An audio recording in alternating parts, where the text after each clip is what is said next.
Bonjour, toi qui m'écoutes. Es-tu bien installé? Nous allons vivre une nouvelle fois ensemble la magie des histoires.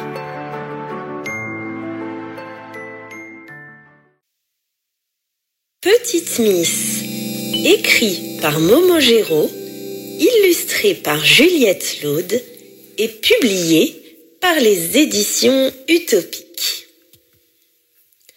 Papa chéri, qui est la plus belle ici? C'est toi, Lolita jolie. Je m'appelle Lola, j'ai 10 ans. Cette devinette, c'est notre jeu préféré à papa et à moi. Pour lui, je suis la plus belle. Il me le répète souvent, je suis sa princesse. Quand je mets ma robe bleue, celle avec des petites fleurs, papa dit qu'elle illumine mes yeux. Ce que j'aime par-dessus tout, c'est m'habiller et me coiffer. J'ai plein d'habits dans l'armoire. À l'école, c'est la mode des trucs en dentelle, avec des volants et des petits trous partout. La semaine dernière, maman a craqué. Je l'ai tellement suppliée. Elle m'a acheté 2 mini-jupes toutes brodées avec un ruban de satin. Dès que je rentre de l'école, je passe des heures devant la glace. J'étale légèrement la poudre rose, je mets du noir sur mes yeux sans trembler. Ce que je préfère, ce sont les rouges à lèvres. Chaque jour, j'en choisis un différent. Maman en a une collection incroyable. Rouge baiser, rose ambré, orange volupté. Parfois, je m'entraîne à défiler. Les mains sur les hanches, j'avance droit, un pied, puis l'autre bien devant, la tête qui balance doucement. Si je gagne le concours des petites Miss, samedi, je serai la plus belle. Et papa sera fier. C'est Tati Christelle qui m'a inscrite au concours. Chez elle, je me déguise comme je veux. J'adore. Cet été, j'ai posé dans son jardin, en talons aiguilles et barésilles, maquillée comme une taupe. Papa a vu les photos, il a trouvé ça rigolo.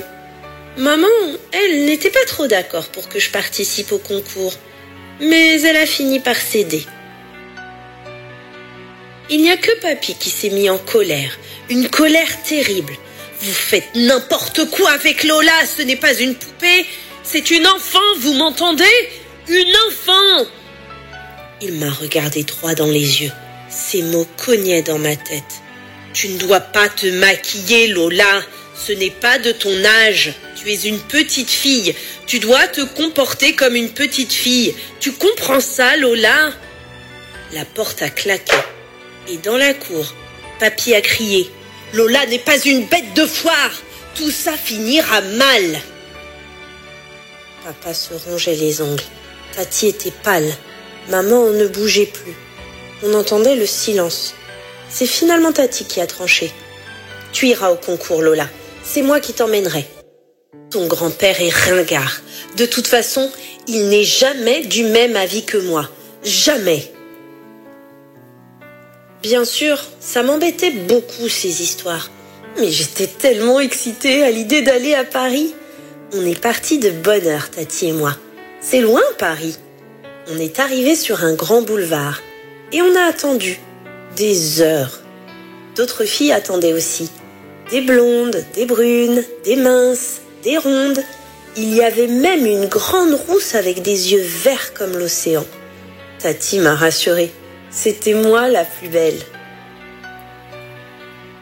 À midi, je suis entrée dans une cabine toute rose. La maquilleuse a posé des strass en cristal dans mes cheveux. Elle a mis du vernis sur mes ongles, de l'auto-bronzant sur mes jambes. Mes épaules scintillaient de paillettes. C'était comme dans mes rêves. Si je gagne, j'aurai ma photo dans tous les magasins B&G et un bon de 500 €. Je pourrais m'offrir tout ce qui me plaît. Il paraît que chez B&G, ils ont de la lingerie, des mini-strings et des bikinis. Quand nous sommes arrivés à la maison, je me suis précipitée dans la rue, trop fière de montrer ma tenue. Je voulais que tout le monde la voie. Toute maquillée, avec mon short rose et ma ceinture dorée, je ressemblais à une star.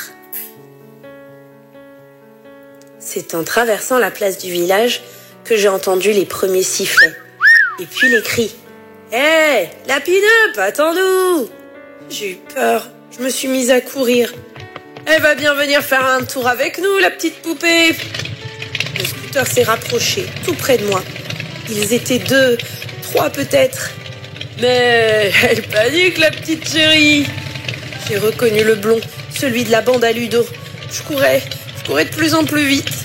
Il rigolait, il braillait, des mots affreux, des mots sales. Et puis le portail, enfin, ma maison. J'ai entendu le moteur accélérer, le scooter qui partait, comme une fusée. De retour chez moi, je n'ai rien dit. Ça aurait encore fait des histoires. J'avais la boule au ventre. J'ai vraiment cru que cette semaine de classe ne finirait jamais. Mais ça y est, c'est samedi. On va connaître les gagnantes. Tati Christelle est scotchée à son portable. La plus stressée, c'est maman. Elle a dit à papa que peut-être il n'aurait pas dû m'inscrire. Je ne suis plus très sûre de vouloir gagner maintenant. Quand le message s'est affiché, maman a parlé tout de suite. C'est mieux ainsi, ma chérie, beaucoup mieux. Je suis 33e sur 100, même pas dans les 10 premières. Papa haussait les épaules. Seule Tati était déçue. Elle aurait voulu que je sois mannequin. Moi, je me suis mise à pleurer. Les larmes inondaient mes joues. Un océan de larmes. Pas parce que j'avais perdu. Oh non, c'était ma peur qui s'écoulait enfin. Et j'ai tout raconté. Le scooter, les sifflets, les mots sales. Puis, j'ai tout de suite téléphoné à papy. Quand mon grand-père est arrivé, il m'a soulevée dans ses bras et m'a caressé la joue doucement. Ils avaient tous quelque chose à ajouter maintenant. Tati disait que je n'aurais pas dû sortir dans la rue déguisée en Miss.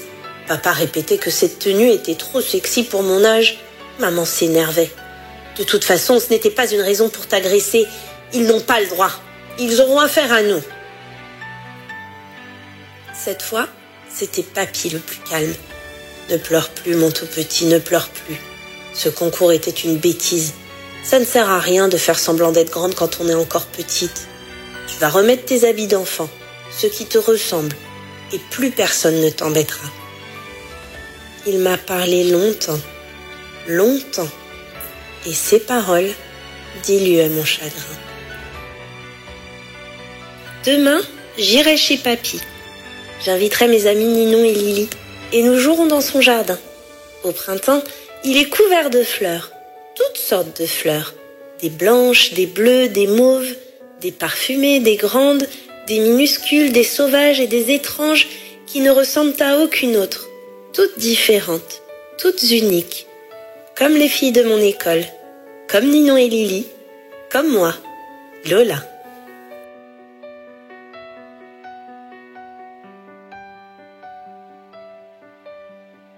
Si tu as aimé cette vidéo, mets un like et abonne-toi.